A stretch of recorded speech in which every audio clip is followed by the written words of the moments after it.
Udah. Ya baik, Assalamualaikum warahmatullahi wabarakatuh.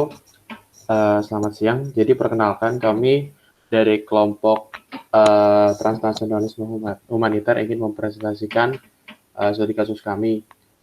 Di sini anggotanya ada saya sendiri, Muhammad Farhan Gifari, ada teman saya Berta Kamaladewi, Daniatul Fadila, Dinda Maharani, Faza Alfarisi, dan Raihan Akmal.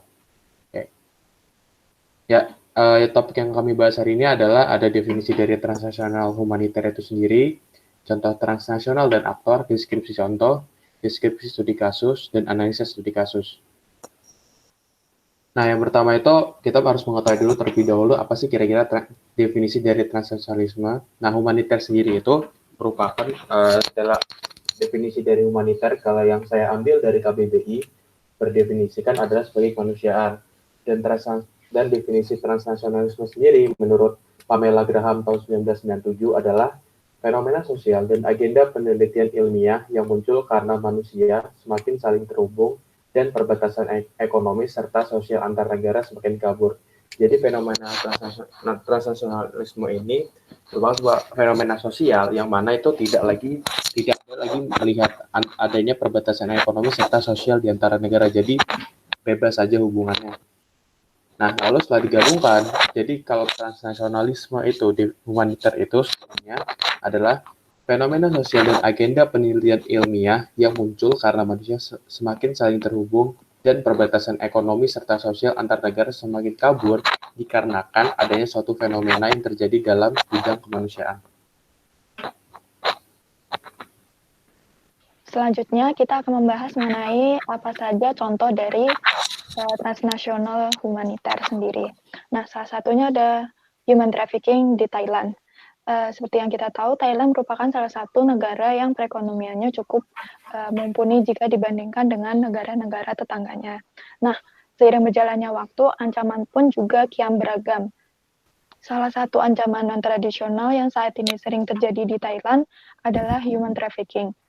Bentuk human trafficking yang paling sering terjadi di Thailand sendiri adalah eksploitasi seksual terhadap wanita. Thailand sebagai negara asal terjadinya human trafficking memperdagangkan para wanita, anak-anak maupun orang-orang yang ingin bekerja di luar negeri.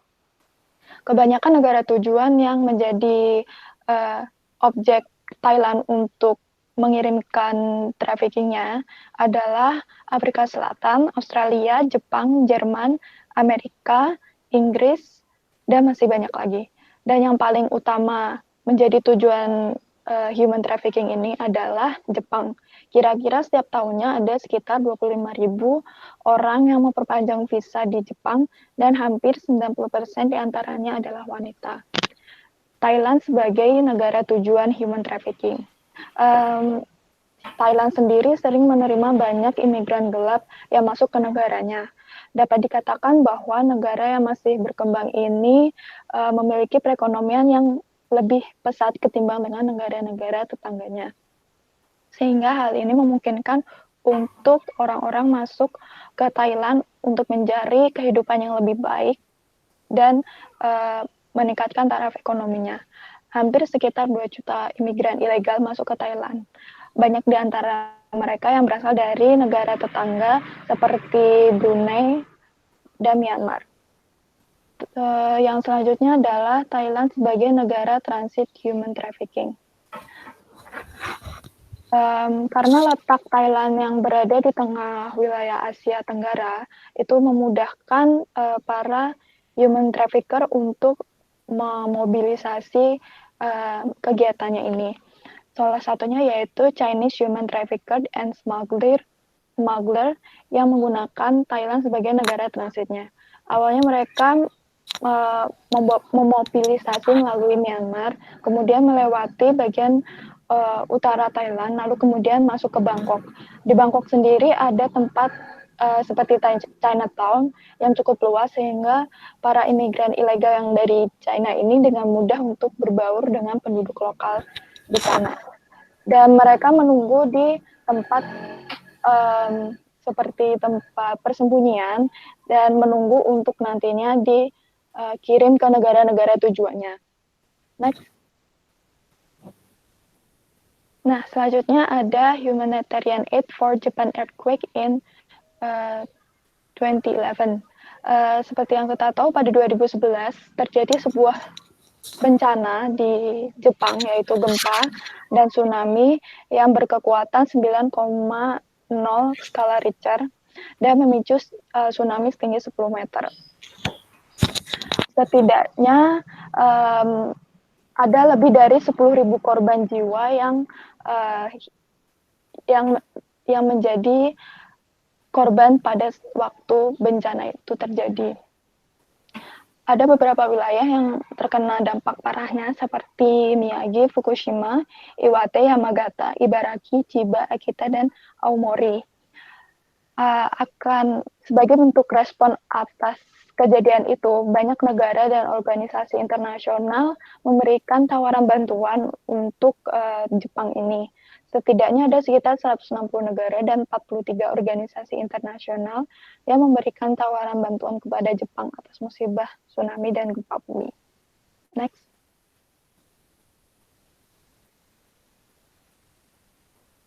Ya, lalu ada kasus HIV/AIDS and drug use in Burma atau Myanmar.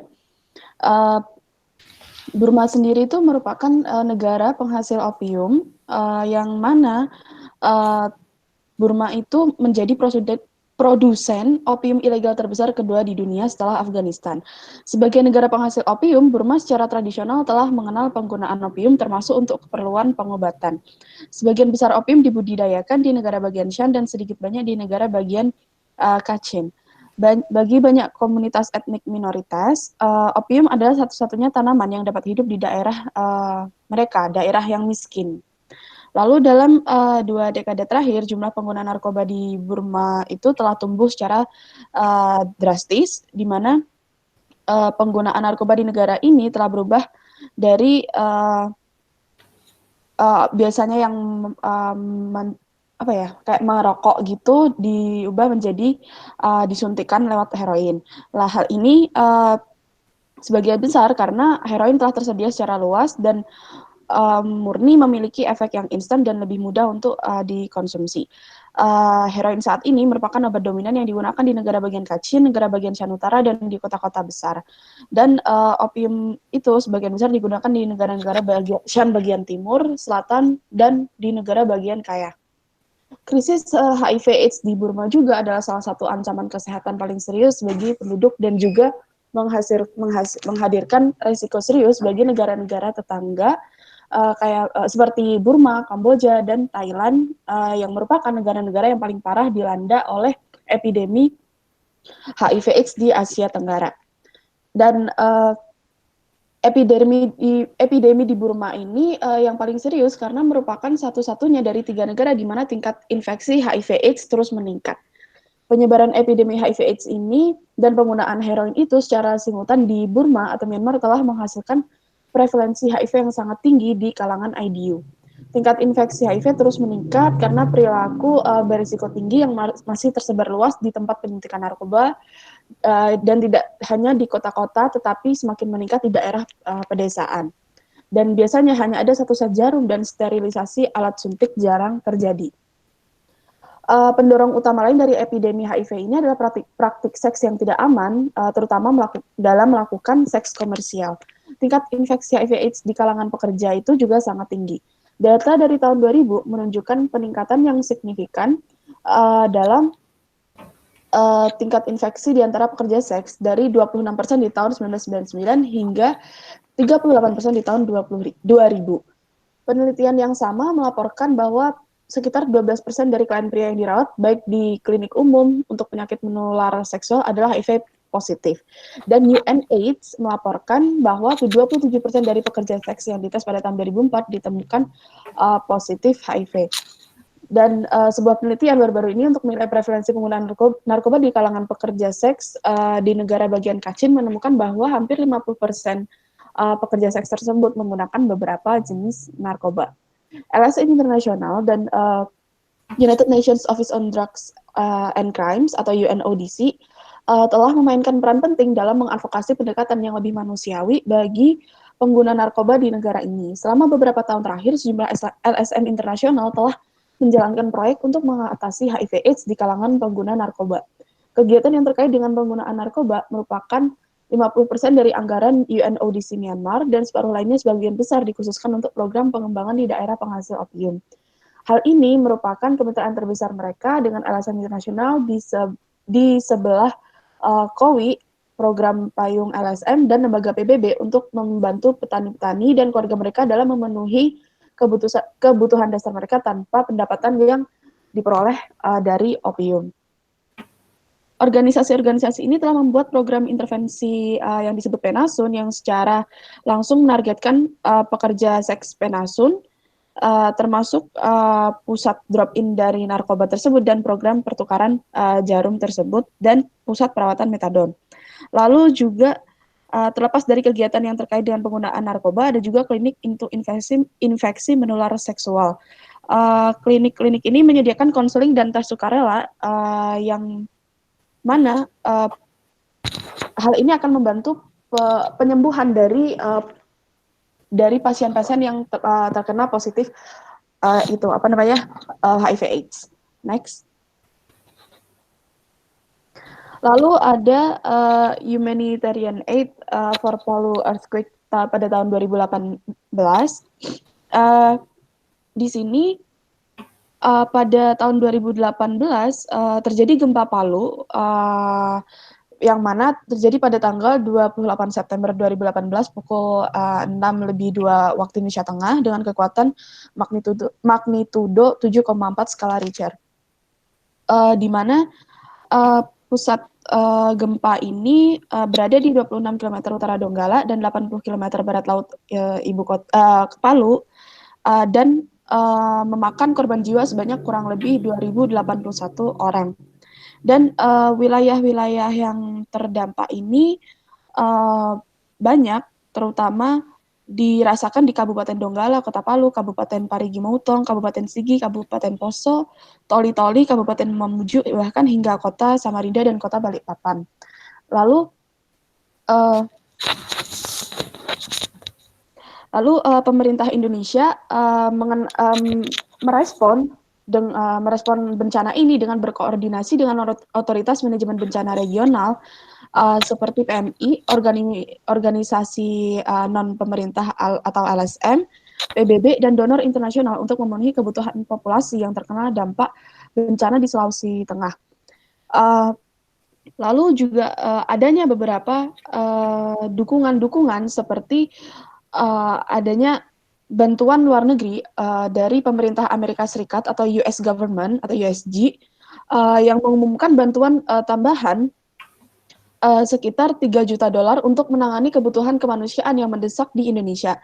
DoD juga telah memberikan otoritas hingga $5 juta dalam pendanaan untuk menangani kebutuhan kemanusiaan yang divalidasi oleh USAID atau OFDA dalam meningkatkan total dukungan kemanusiaan US Government untuk tanggapan dari adanya bencana ini hingga $11,7 juta.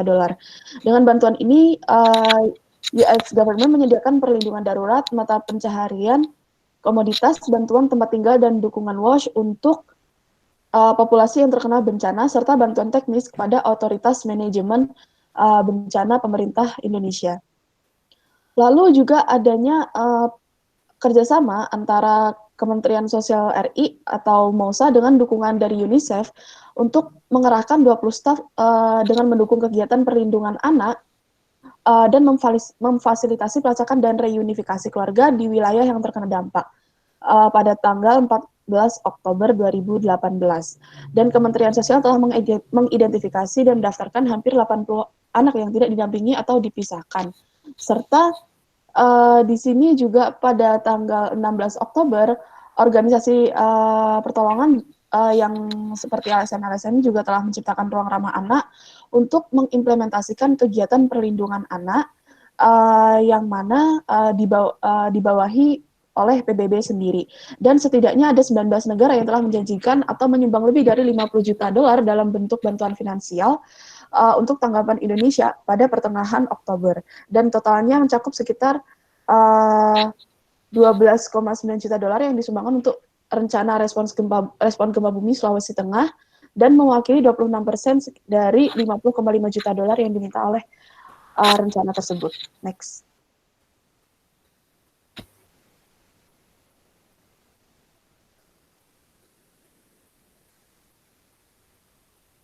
Selanjutnya masuk ke studi kasus, yaitu bantuan humaniter Denmark untuk aliansi HIV/AIDS internasional dalam menghentikan penyebaran virus HIV/AIDS. Hal ini merupakan bentuk bantuan kemanusiaan dari DANIDA atau Danish International Development Agency untuk aliansi HIV/AIDS internasional. Selain itu, aliansi HIV/AIDS internasional ini merupakan kemitraan global dari organisasi masyarakat sipil independen yang awalnya berbasis nasional dengan tujuan mengamankan hak asasi manusia semua orang yang terkena dampak HIV/AIDS. Tujuan dari aliansi ini adalah untuk menghentikan penyebaran HIV dan mengakhiri penyebaran virus AIDS. Hal ini dilakukan melalui tindakan untuk meningkatkan kesehatan dan hak asasi manusia dengan keterlibatan langsung dan melalui masyarakat setempat. Aliansi ini didirikan pada tahun 1993 untuk mendukung masyarakat di negara-negara berkembang dan untuk memainkan peran aktif dalam respon global terhadap AIDS.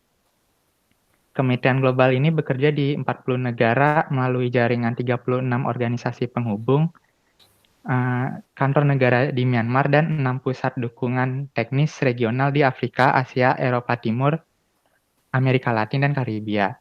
Selain itu juga terdapat sekretariat internasional yang berbasis di Brighton, Inggris, yang menghubungkan organisasi penghubung dan pusat dukungan teknis.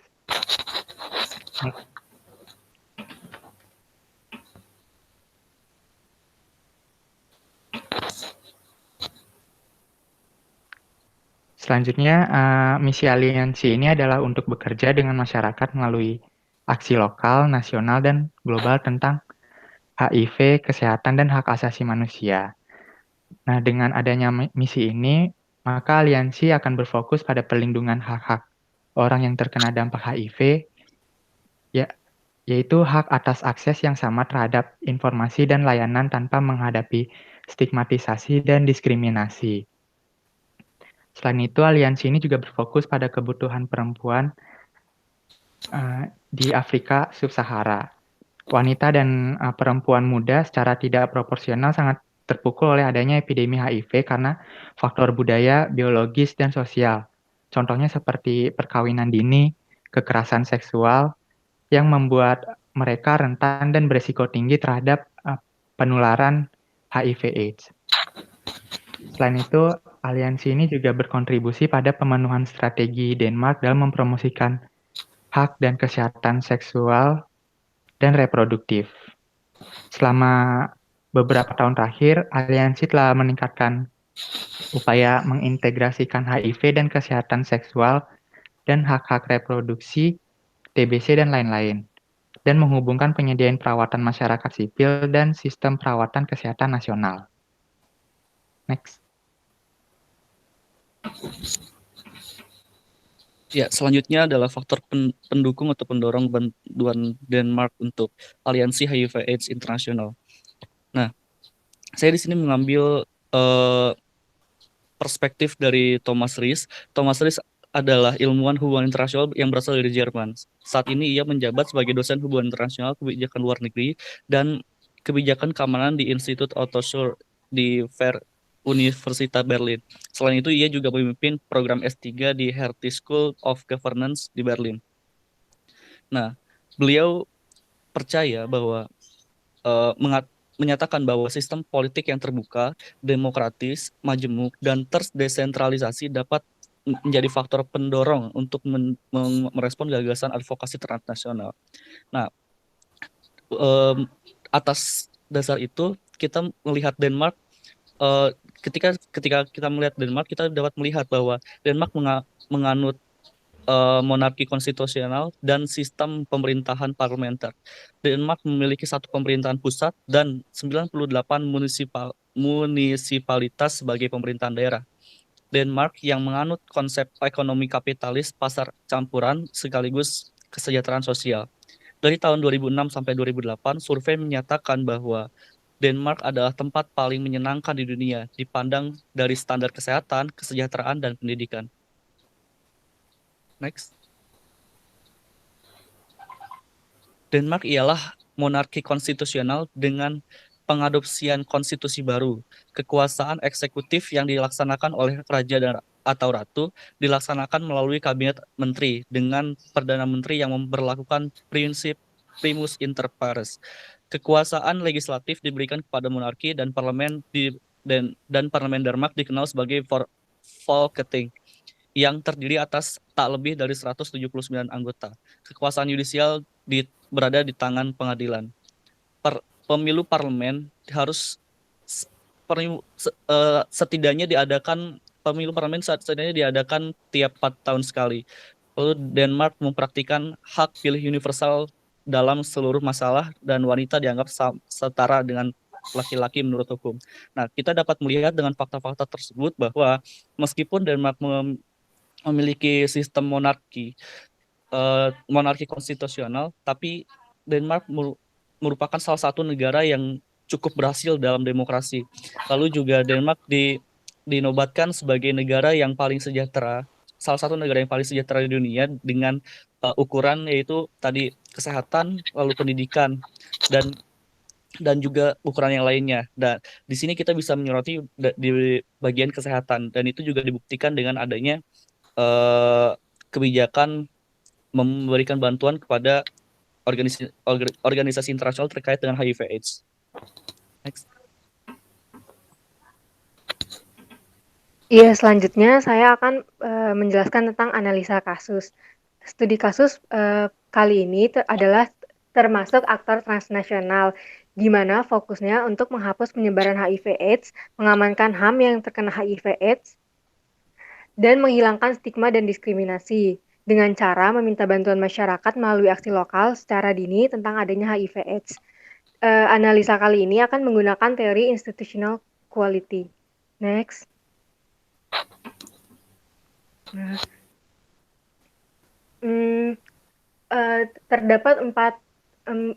Terdapat empat hal dalam institutional quality, yakni clean bureaucracy, nationalization, risk of expropriation, dan rule of law. Clean bureaucracy adalah birokrasi yang bersih, di mana karena Danida sendiri adalah dikuasai di bawah pemerintahan Denmark sendiri, maka kecil kemungkinan terdapat korupsi di dalamnya, karena Danida juga mempunyai kerjasama langsung dengan negara-negara dan organisasi yang lain. Selanjutnya nasionalisasi. Nasionalisasi mungkin terjadi karena sumber atau asal dari Danida itu sendiri adalah dibawahi oleh Denmark langsung. Selanjutnya ada risk of expropriation, yakni pengambil alihan kekuasaan. Pengambil alihan kekuasaan sangat mungkin terjadi karena Danida sendiri tidak mempunyai kekuasaan yang mutlak atas organisasi itu sendiri. Selanjutnya ada rule of law. Danida berkontribusi pada beberapa pemenuhan strategi Denmark, contohnya sebagaimana diatur dalam Hak atas a Better Life, strategi untuk kerjasama pembangunan Denmark tahun 2012, bahwa Denmark akan berada di garis depan upaya internasional untuk menangani HIV dan untuk mempromosikan kesehatan dan hak seksual dan reproduksi.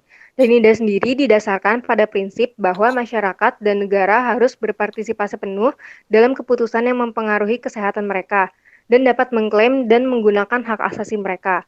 Masyarakat yang rentan, terpinggirkan, dan tersisih secara sosial akan didukung oleh Danida untuk berpartisipasi dalam pengambilan keputusan dan untuk mengambil tindakan melawan hukum, stigma, diskriminasi, dan ketidaksetaraan vital.